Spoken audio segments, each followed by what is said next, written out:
Oklahoma country music superstar Toby Keith died last night after a 3-year battle with stomach cancer. Before his passing, country legend Toby Keith didn't just leave behind a catalog of platinum records, sold-out arenas, and barroom anthems that could get even the most stoic cowboy raising a glass.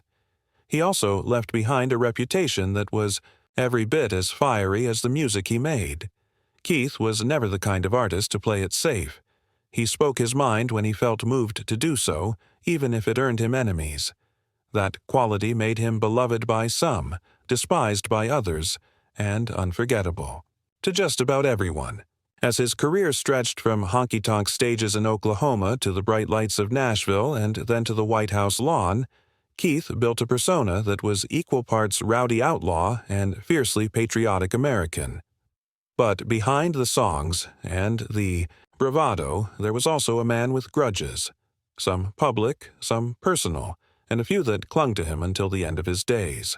In a candid, unfiltered moment before his death in February 2024, Toby Keith revealed a short list of names, 6 fellow musicians he admitted he never had much love for. These weren't throwaway comments made in passing. They were sharp, pointed, and deeply revealing. For fans, they opened a window into the side of Toby Keith that didn't often get airtime, the blunt, unapologetic man who wasn't afraid to call someone out when he thought they deserved it. The first name on that list will come as no surprise to anyone who followed country music in the early 2000s. Natalie Maines of the Dixie Chicks, now known simply as the Chicks, wasn't just a rival to Toby Keith, she was at the center of one of the most talked-about feuds in country music history. Their clash wasn't a quiet backstage disagreement or a subtle bit of shade in an interview. It was a war that played out across headlines, award shows, concert stages, and political fault lines at a time when America itself was deeply divided. It's hard to overstate just how explosive that feud became, or how much it came to define both artists during that era. It all began with one song. In 2002, Toby Keith released what would become one of his most iconic and most polarizing tracks, courtesy of the Red, White, and Blue, The Angry American. Written in the emotional aftermath of the September 11th terrorist attacks, the song was a raw, unapologetic declaration of American vengeance. With its famous line promising to put a boot in your ass, it wasn't subtle, and that was exactly the point. To many Americans, especially those in Toby's base, it was a rallying cry, a statement of defiance, anger, and national pride.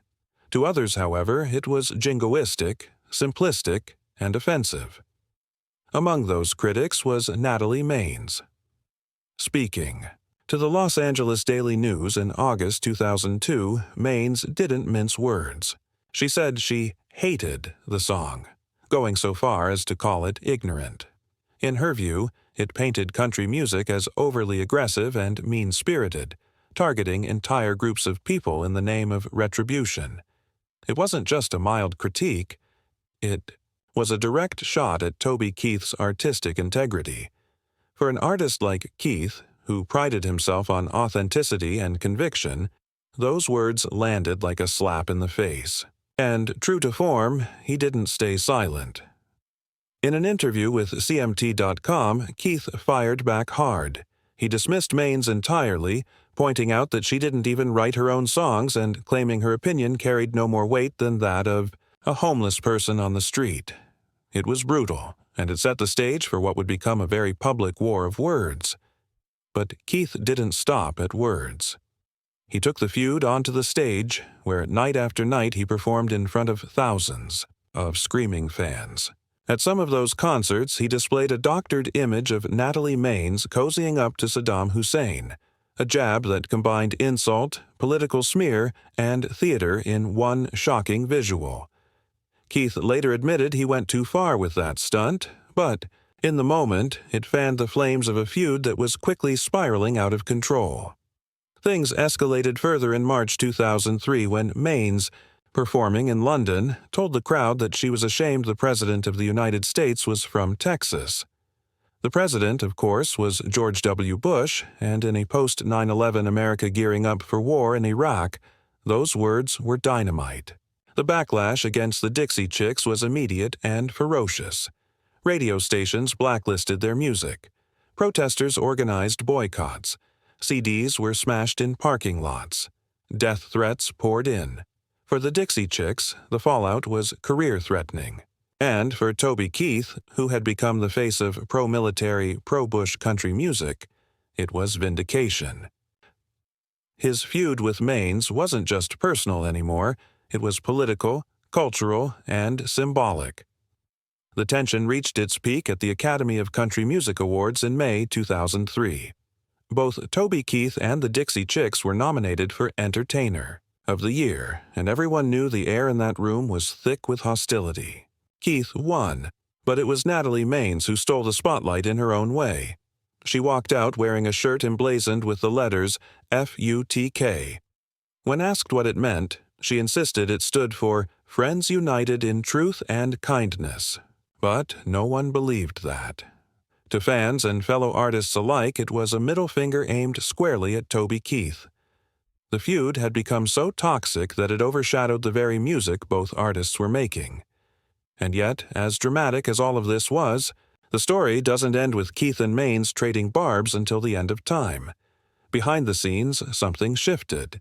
In August of 2003, tragedy struck close to home for Keith when a friend of his lost a young daughter to cancer. That loss forced him to step back and reflect. In an interview with Contact Music, he recalled seeing a magazine cover featuring him, and Maines side by side under the headline, Fight to the Death, and thinking to himself, enough is enough. He realized how petty it all was, how meaningless in the face of real human suffering. And in that moment, the fire of the feud began to cool. That didn't mean Keith suddenly made peace with Natalie Maines. He was clear that he hadn't started the feud and felt unfairly attacked from the start. He pointed out that he had never publicly bashed another artist's work before Maines took aim at him. To his mind, she had crossed a line, and he wasn't about to pretend otherwise. But he did come to see that the way he escalated the feud had gone too far. In another interview a few months later, he admitted he was embarrassed by the Saddam Hussein imagery and some of the viciousness that had played out on stage. What felt funny and cathartic for a night or two quickly began to feel mean-spirited, and Toby Keith, for all his bluster, didn't see himself as that kind of man. "I'll know better. I'll learn something next time," he said, sounding more reflective than fans were used to hearing from him. It was a rare glimpse of humility from an artist whose public persona was built on toughness and bravado. For all the theatrics of the feud, for all the headlines and controversies, what it revealed most was that Toby Keith was human. He could get caught up in anger and pride just like anyone else, and he could regret it later. Looking back now, the feud between Toby Keith and Natalie Maines wasn't just a spat between two country stars. It was a reflection of a divided America, a time when patriotism, politics, and pop culture collided in ways that shaped careers and lives. For Keith, it was one of the defining rivalries of his career. For Maines, it was a battle that nearly ended hers. And for fans, it was unforgettable drama that pulled back the curtain on the real Toby Keith. Bold, combative, passionate, but also capable of reflection. If Natalie Maines represented the feud that played out in front of cameras, newspapers, and angry fans, Chris Christopherson was the rival who brought the heat backstage, far away from the roar of the audience. Their clash is the stuff of legend, a story so unbelievable that if it hadn't come from a respected actor and musician like Ethan Hawke, many might have dismissed it as a tall tale told over whiskey in some dimly lit bar. Yet, according to Hawke, it really happened. An explosive confrontation between two country giants at one of the most star-studded events of the early 2000s. The scene was Willie Nelson's 70th birthday celebration in 2003, held at the iconic Beacon Theater in New York City. It wasn't just a party, it was a gathering of legends. The stage was graced by the likes of Bob Dylan, Sheryl Crow, Ray Charles, and of course, Willie himself. Backstage, the atmosphere buzzed with reverence, awe, and a little bit of mischief. For Hawke, who attended the event and later recounted, In a Rolling Stone article in 2009, the night turned from joyous to tense in an instant when Toby Keith and Kris Kristofferson found themselves in the same hallway. Hawk claimed the exchange was heated and raw. Toby, riding high on the wave of patriotic fervor that had boosted his career, reportedly confronted Kristofferson in blunt fashion, allegedly demanding, "Don't you ever talk about my flag?" Kristofferson, a former soldier himself and a man known for his progressive politics, didn't back down. According to Hawk, Kristofferson fired back with words every bit as cutting, something along the lines of, "What the hell are you doing here? You're nothing but a flag-waving son of a bitch." To those nearby, the two men looked like they might come to blows then and there, surrounded by fellow legends who were trying to keep the peace. The story spread like wildfire after Hawk told it, feeding into the narrative that Toby Keith was always seconds away from a fight and never one to hold back his opinions. But what made it more compelling was that Kristofferson wasn't just another artist. He was a revered songwriter, an intellectual, a poet of the genre, and a man who carried deep respect across generations of musicians. To see him at odds with Keith, a brash figure of post-9/11 patriotism, was symbolic of the larger cultural split happening in America at the time. Now, it's worth noting that Kristofferson himself later denied the story. He told the press he had no memory of such an altercation and dismissed it as exaggeration or flat-out fiction. But the denial didn't kill the story. It only added to its myth. For Keith's fans, the tale was proof of his willingness to stand, his ground against anyone, no matter how revered. For his critics, it was yet another example of him being a bully. Regardless of whether every word Hawk reported was true, the fact that people believed it so readily says everything about Toby Keith's reputation in those years. He was the guy you imagined throwing a punch if you pushed him too far. Artist who carried grudges as proudly as he carried his guitar. And in the legend of Toby Keith, Kris Kristofferson's name became etched as one of those he never saw eye to eye with. The Kristofferson incident, real or embellished, highlighted a pattern that followed Keith throughout his career. He didn't reserve his disdain for those outside the industry. He sometimes turned it on his own peers, and that brings us to another name on his list, one that raised eyebrows when Keith finally spoke it out loud. It wasn't a battle with a critic, nor a clash with a political figure. This time, it was another country artist who, like Keith, enjoyed mainstream success, but whom Keith simply didn't respect. Kacey Musgraves. Now, on the surface, Toby Keith and Kacey Musgraves couldn't be more different. Keith was the hard-drinking, red solo, cup-waving patriot whose anthems filled stadiums with rowdy sing-alongs. Musgraves, on the other hand, emerged in the 2010s with a sharp, satirical, and at times biting approach to country music, blending traditional sounds with modern, socially aware lyrics. While she won Grammys and critical acclaim, her brand of country often pushed back against the very ideals Keith embodied. The tension between them wasn't explosive in the way his feud with Maines had been, but it was real. In interviews, Musgraves made no secret of her distaste for what she saw as the pandering, overly commercial side of Nashville country. And while she rarely named names, fans and insiders could tell that Toby Keith, with his overtly patriotic branding and barroom bravado, was exactly the type of artist she had in mind. Toby, for his part, wasn't shy about letting people know he didn't appreciate Musgraves's brand of artistry. In candid moments, he dismissed her success as the product of critics looking to elevate woke voices in the industry, rather than genuine fan support. To him, she represented a new Nashville that was turning its back on the core values of country music.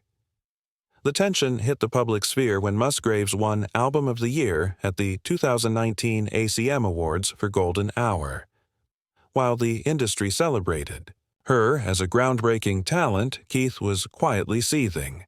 He was quoted in a backstage conversation saying the award was less about music and more about politics.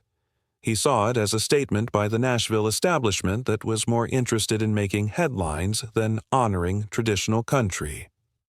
For Toby Keith, who had spent decades battling critics while selling millions of records to everyday fans, it felt like yet another slap in the face.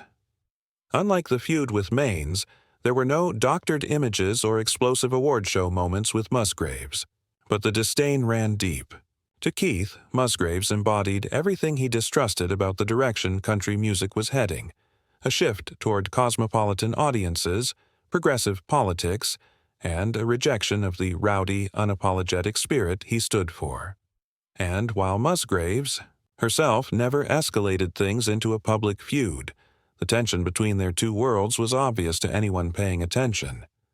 Toby Keith didn't need to write a diss track or wear a provocative t-shirt. His contempt was clear in the dismissive way he spoke about her music, brushing it aside as lightweight compared to the grit and guts he believed true country required.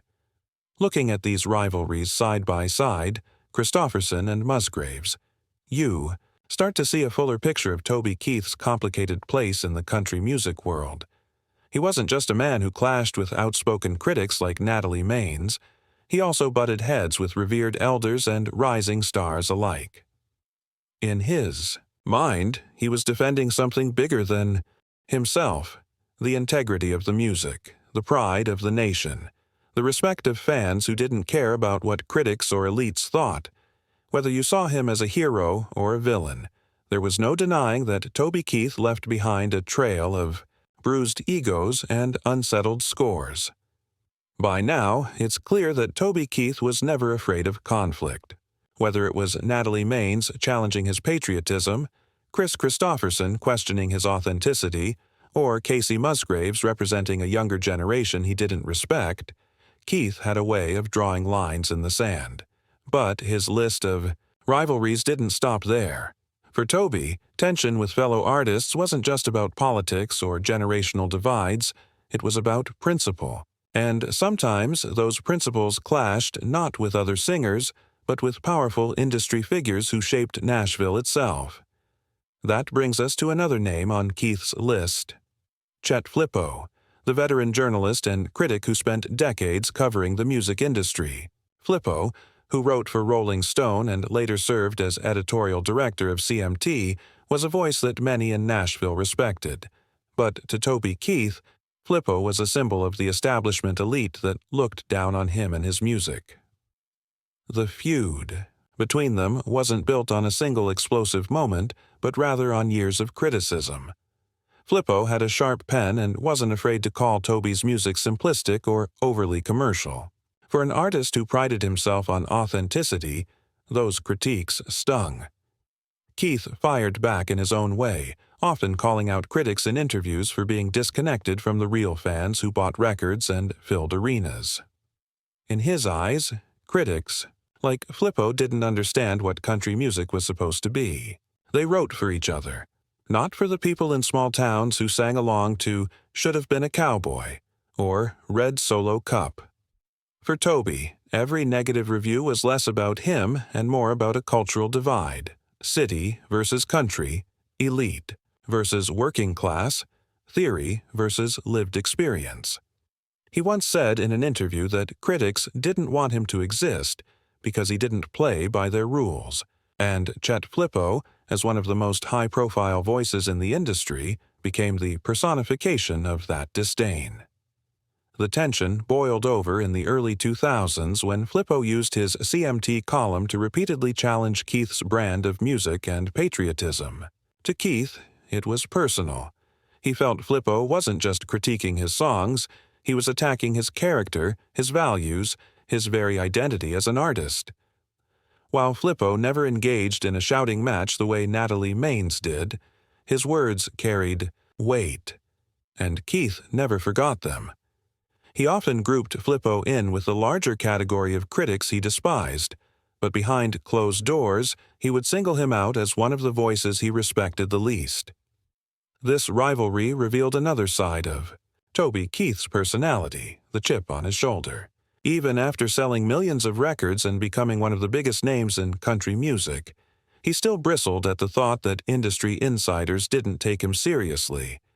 It drove him to double down, to tour harder, to write songs that Fans loved even if critics rolled their eyes. If Natalie Maines was his foil in the public eye, Chet Flippo was the critic he carried with him like a burr under the saddle. Always there, always irritating, always a reminder that some doors in Nashville were never going to open for him, no matter how successful he became. But Flippo wasn't the only name on Toby's list of grievances. Another rivalry simmered with a fellow artist. One, whose name might surprise some fans. It wasn't a fiery clash of ideologies or a shouting match on stage. It was something more subtle, rooted in ego, pride, and the competitive nature of country music itself. That rival was Garth Brooks. On the surface, you might think Keith and Brooks would have been allies. Both came from Oklahoma. Both wrote songs that connected with everyday people. Both packed arenas and appealed to audiences far beyond Nashville's inner circle. But underneath those similarities was a deep rivalry, one that Keith acknowledged in interviews with a mixture of respect and resentment. He didn't hate Garth Brooks in the way he sparred with Natalie Maines, but he didn't like him either. Part of the tension came down to timing. When Keith broke onto the scene in the 1990s, Garth Brooks was already the biggest star in country music, a megastar whose concerts rivaled rock shows in scale and spectacle. Brooks had rewritten the playbook for what a country career could look like, and for many artists, he was the benchmark. But Toby Keith wasn't interested in following anyone's blueprint. He wanted to carve his own path, and while he admired Brooks' success, he also saw him as an obstacle, a figure who cast such a large shadow that everyone else risked being compared to him. Keith often bristled at those comparisons. He would say in interviews that he didn't want to be the next Garth Brooks. He wanted to be the first Toby Keith. But privately, he carried resentment. He felt Brooks represented the sanitized, family-friendly version of country that Nashville loved to promote, while he represented the raw, unfiltered voice of the people who drank beer, raised hell, and wore their patriotism on their sleeves. He once remarked that Brooks had a politician's smile, a subtle jab at what he saw as Brooks' carefully crafted image compared to his own authenticity. The rivalry came into sharper focus when Brooks stepped away from music in the early 2000s to focus on family. Keith, who was then at the peak of his career, didn't hide his belief that Brooks' retirement was more strategic than personal. He suspected Brooks didn't want to compete with him for the spotlight. In Keith's eyes, Brooks' absence cleared the way for his own rise, but it also confirmed what he'd long believed, that Brooks wasn't cut from the same cloth. To Toby, he wasn't willing to grind it out in the same way. Their rivalry wasn't the stuff of tabloid headlines, but it was real, and it lasted for years. Fans often debated who was the bigger star, who had the better songs, who represented true country music. For Keith, the answer was obvious. He believed his career spoke for itself, that he had won fans the hard way, without Nashville's elite propping him up. And while he would occasionally give Brooks credit in public, in private he lumped him in with the other names he had little love for. Taken together, these rivalries, with a critic like Chet Flippo and a superstar like Garth Brooks, show a different side of Toby Keith's story. He wasn't just at odds with outspoken liberals or younger artists who pushed against tradition. He also had grudges against people inside the industry who represented the establishment, the competition, the alternative path he refused to walk. It paints a picture of an artist who was constantly fighting, sometimes with others, sometimes with himself, but always with the same determination to stand his ground and never give in. If there's one thing that defined Toby Keith's long career, it was his refusal to let anyone silence him. He built his image around being the loudest voice in the room, the one who said what everyone else was afraid to say. And, by the time we get to the last name on his list of rivals, it's clear that Keith's conflicts weren't just about personalities. They were about how he saw country music itself. The sixth rival was someone who, in a way, represented the entire Nashville machine. The record label executives and power brokers who once tried to control his career. From the very beginning, Keith had a rocky relationship with Nashville's corporate side. When he first came to town, he was dismissed by more than one label executive who didn't think he had the look or the right kind of sound. Even after Should Have Been a Cowboy became a massive hit, Keith felt his label treated him like a product to be molded instead of an artist to be trusted. He bristled at every suggestion to soften his image, to tone down his lyrics, or to chase radio trends. The more they tried to shape him, the harder he pushed back. One executive in particular became a symbol of this clash: Scott Borchetta, the high-profile music mogul best known for building Big Machine Records. Borchetta was not Keith's direct label boss, but the two often crossed paths as power players in Nashville. Keith didn't like Borchetta's slick commercial approach, and he especially didn't like the way Borchetta pushed artists toward crossover success. To Keith, that wasn't country. That was selling out. He saw Borchetta as someone who valued marketing over music, and he made no secret of his disdain for that philosophy. Even before Borchetta rose to fame, Keith had already waged war with other label executives. In interviews, he recalled storming into offices and threatening to walk away if they didn't give him creative control. He once told a story about how his label wanted to cut How Do You Like Me Now because they thought it was too mean-spirited. Keith insisted it stay on the record, and it went on to become one of his biggest hits. For him, that moment was proof that executives didn't know his fans the way he did. It also cemented his belief that the industry was full of people who wanted to box him in. Over the years, this defiance became part of his legend. Fans admired him for standing up to the suits in Nashville, the same way he stood up to critics like Chet Flippo or rivals like Natalie Maines. But behind the admiration was real bitterness. Keith carried grudges against certain executives for decades, and even after building his own label and taking full control of his career, he still referenced those early battles as proof of how little respect he had for the people who once tried to steer him. In his mind, they didn't just misunderstand him, they misunderstood the heart of country music. This final rivalry shows us something deeper about Toby Keith's personality. For all the bravado, all the jokes, all the beer-drinking anthems, there was always a streak of insecurity. He wanted to be respected, not just by fans, but by peers and power brokers. And when that respect wasn't given, he turned it into fuel for confrontation. Every fight, every feud, every grudge was part of a larger war to prove that he belonged on his own terms. He didn't just want hits.